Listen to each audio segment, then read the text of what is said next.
থেকে আমি শুনেছি, তারা তাদের অভিজ্ঞতার কথা বলেছে যে ক্যান্সারের মতো দুরারোগ্য ব্যাধি এর সাথে ব্ল্যাক ম্যাজিকের কানেকশন অনেক বেশি।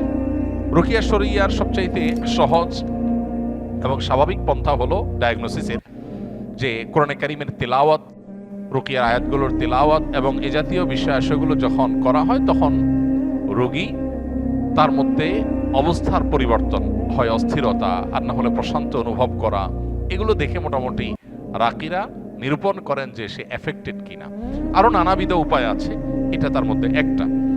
তো এই যে নাম বাপের নাম জেনে পুরো গোষ্ঠী ডায়াগনোসিস করা, দূর থেকে শুধুমাত্র এই নাম দিয়ে ডায়াগনোসিস করা, এটাকে রুকিয়া শরিয়ার সাথে জড়িত রাকিরা সঠিক বলেন না। এটা হলো একটা কথা।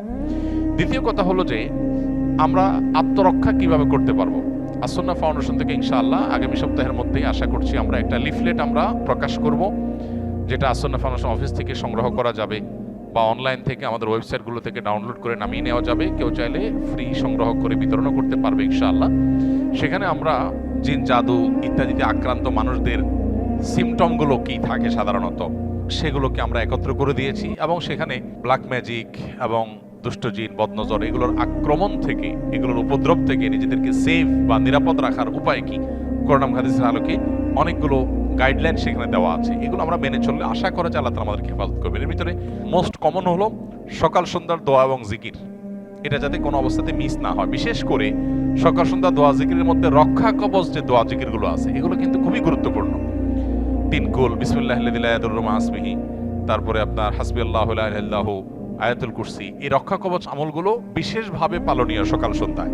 এটা যদি নিয়মিত কেউ করে আল্লাহ তাআলা তাকে হেফাজত রাখবেন। সুন্নাহসম্মত রোজাগুলোর বৃহস্পতিবার, বিশেষ করে চাঁদের 13, 14, 15 ব্ল্যাক ম্যাজিক থেকে বাঁচার জন্য এই 3 দিনের রোজা খুবই গুরুত্বপূর্ণ। রোজা এখন ডাক্তাররাও রাখতে বলে, স্বাস্থ্যের জন্য ভালো, নবী সাল্লাল্লাহু আলাইহি ওয়াসাল্লাম বহু আগে বলে গেছেন। এখন সেটার নানা স্বাস্থ্যগত উপকারী দিকও আমরা জানতে পারছি। অতএব আইয়ামি যে রোজাগুলো রাখলেও সেহের ইত্যাদি থেকে, ব্ল্যাক ম্যাজিক ইত্যাদি থেকে আল্লাহ তাআলা হেফাজত রাখবেন। তৃতীয়ত, বাসা বাড়িতে কোরআনে কারিমের তেলাওয়াত, এটার পরিমাণ আমাদের বাড়ানো দরকার। আমরা অনেকেই আছি বাসা বাড়িতে কোরআন তেলাওয়াত করি না, মোবাইলে ইউটিউবে সারাদিন আমরা এই ভিডিও সে ভিডিও দেখি, সেগুলোতে ব্যাকগ্রাউন্ডে মিউজিক বাজে, আমাদের খবরও নাই। যে বাসায় মিউজিক বাজবে সে বাসায় শয়তান আসবে, মানুষ এফেক্টেড হবে, নানাভাবে আক্রান্ত হবে, এটা খুব স্বাভাবিক। এই জন্য ওই পথগুলো বন্ধ করতে হবে। আর এই দিকে এসে কোরআনে কারিমের তেলাওয়াত বাড়াতে হবে। শুধু তেলাওয়াত না, সরবে তেলাওয়াত, উচ্চস্বরে তেলাওয়াত। উচ্চস্বরে বলতে চিৎকার চেঁচামেচি আমি বলছি না, যতটুকু শব্দ দিয়ে স্বাভাবিকভাবে তেলাওয়াত করা যায় বাসার বাড়িতে ততটুকু তেলাওয়াত, ততটুকু সরবে তেলাওয়াত। এটা আজকাল উঠে গেছে। যারা নিয়মিত তেলাওয়াত করেন তারাও আস্তে আস্তে তেলাওয়াত করেন, আর অনেকে বাসা বাড়িতে তেলাওয়াতই করেন না। এই কাজগুলো আমাদের নিয়মিত করা দরকার।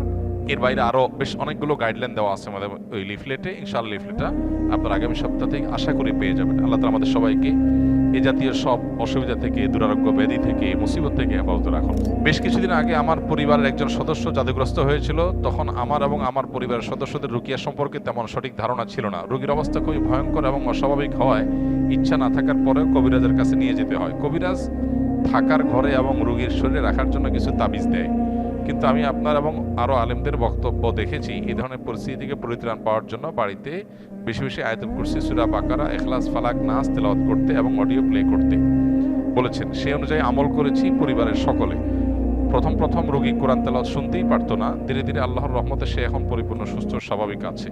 এখন আমার প্রশ্ন হলো, আমরা যে তাবিজগুলো আনলাম এতে করে কি আমাদের শিরকের পাপ হয়েছে কিনা? শিরকের পাপ হয়ে থাকলে ক্ষমার জন্য করণীয় কি? 2, তাবিজগুলো এখনো বাড়িতে এবং তার শরীরে রয়েছে, সেগুলো কি করব? 3, যারা মানুষের ক্ষতি করার জন্য এরকম জাদু করে তাদের বিরুদ্ধে আল্লাহ তাআলা পবিত্র কোরআনে কি বলেছেন দেখুন। শেষটার কথা আগে বলি। যারা কাউকে ব্ল্যাক ম্যাজিক করে, জাদু করে, এই জাতীয় তাবিজ কবজ করে, মানুষের ক্ষয়ক্ষতি করার চেষ্টা করে, অনেক সময় আপোষের তাবিজ করে, তারা সবাই গুনাহে লিপ্ত এবং